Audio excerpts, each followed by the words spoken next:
Le projet, c'est une boîte blanche, une boîte noire, un couloir qui sert de cordon ombilical entre les deux. Ces boîtes sont des containers, parce que les containers voyagent, parce que les containers, on transporte des choses. Et en fin de compte, aujourd'hui, ces tribus sont brinque-ballées de gauche à droite. On les enferme, on les déplace, parce qu'ils gênent, tout simplement, et parce qu'ils ne sont pas si importants pour un gouvernement.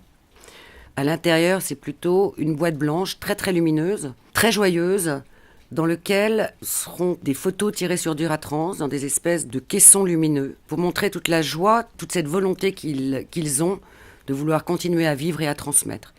Dans la boîte noire, en revanche, c'est une boîte beaucoup plus calme, avec une musique très très zen. C'est presque comme un recueillement.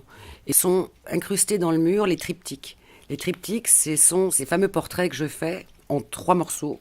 Ce qui me plaît assez, c'est que certains seront obligés de s'agenouiller, ou de s'accroupir tout au moins, pour arriver à lire. Et ça me va assez qu'on s'agenouille devant ces peuples. Je trouve ça assez joli.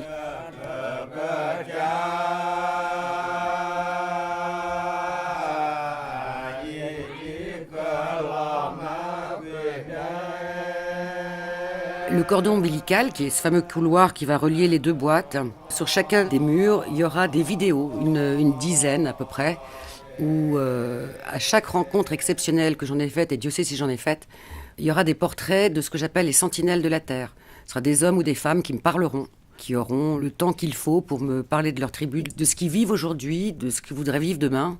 Et ils ont un respect absolument total envers les animaux et envers le végétal. Donc ils ont tout à nous apporter, ils ont tout à nous donner, alors que nous, on est en train de les piller bien souvent.